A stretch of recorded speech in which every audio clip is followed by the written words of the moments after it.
So I want to talk about the narcissus bulb fly, which as a term I really hate actually. So I'm going to talk about Merodon equestris, which is the most beautiful hoverfly and mimics the bumblebees earlier on in the year. So if you are a snowdrop lover, generally speaking, you're going to hate the Merodon equestris and probably, dare I say it, not even know its correct name. Now, these are fairly common, beautiful snowdrop, and a lot of people that grow snowdrops in their garden grow them in aquatic baskets. Now, I want to tell you all that this is a very serious mistake, and all these people that I hear in the various groups on Facebook, wonderful, knowledgeable people about bulbs, are shocked that they're losing so many bulbs each year.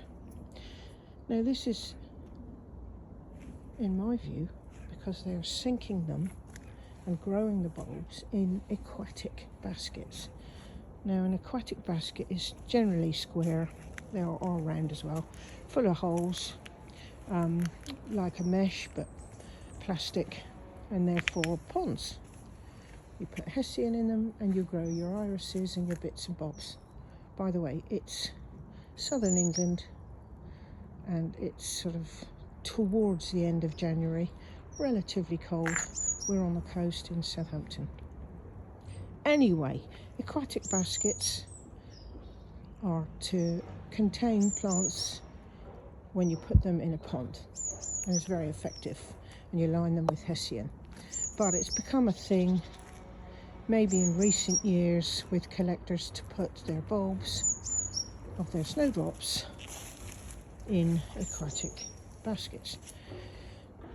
Well, I'm going to just tell you that you're creating a haven, indeed a zoo, I would suggest, for this beautiful fly that obviously is going to burrow into your bulb and eat the inner piece of the bulb.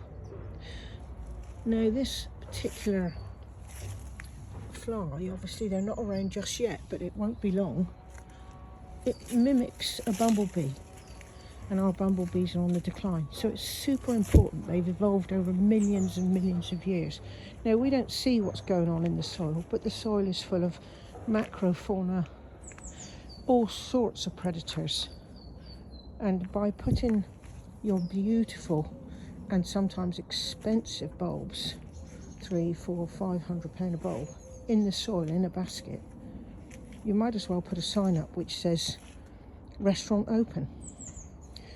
Because now this is newly mulched, that's just silver grow organic bark, and I haven't done what I would have done in the past when we used to open, is just put some natural bits around it to make it look like it's not just been mulched. But the crucial thing is that it's all of this that's not dug, that's not disturbed. All of these roots of these different plants, all of the soil organisms that are going to keep and control your narcissus bulb fly. I hated the words, I've used it again. Merodon equestris, the bumblebee mimic that is utterly beautiful. You'll find it on the playlist here on YouTube. But I'm just getting angrier and angrier, and I even know that some people spray their soil. I mean, and then obviously folk wonder why they're in a state, why their garden is in a state, and they've got a major problem with a specific pest, so-called. So don't, I'm going to say it, do not sink your special bulbs in aquatic baskets. Now, I hear this being said that, oh, they'll get dug up by mammals. Well, I'm more likely to think that people are doing it to protect where the bulb is. It's been a big investment. you want to know where it is, you can go and look at it and fawn over it and check it every day like I do. So the answer to that is just cheap roll of chicken wire from B&Q.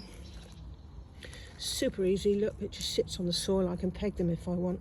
I thought curly that I got last year was particularly weak looking and thin looking foliage, so I just did that. Put an old cloth over it, and you can get a roll of wire for a tenner, and they're super easy to make. Use your old secateurs, and that simply, if you want to, you can peg them down, get pegs, that way you can stop them being dug up.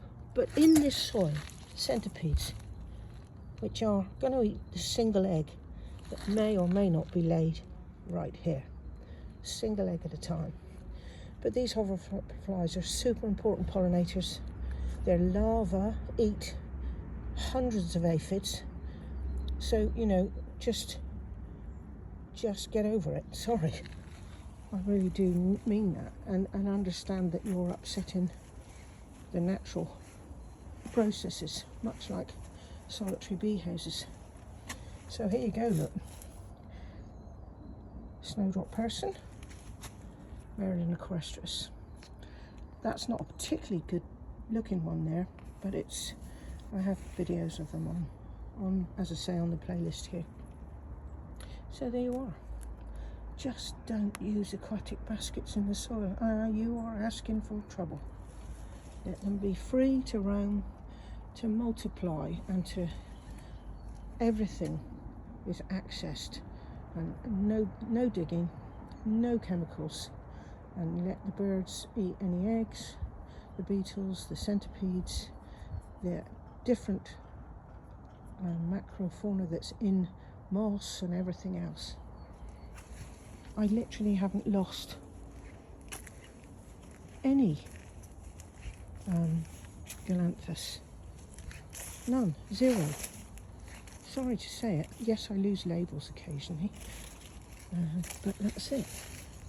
Again, this is just the new mulch here. This is just lapwing. What have I got there? Green teeth.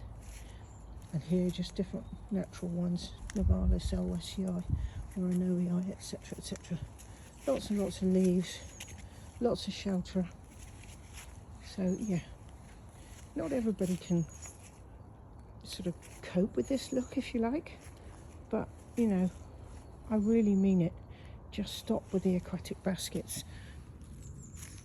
Look, as healthy as it gets.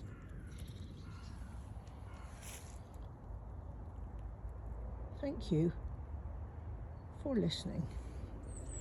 Let's love Merodon equestris, shall we? And love our snowdrops.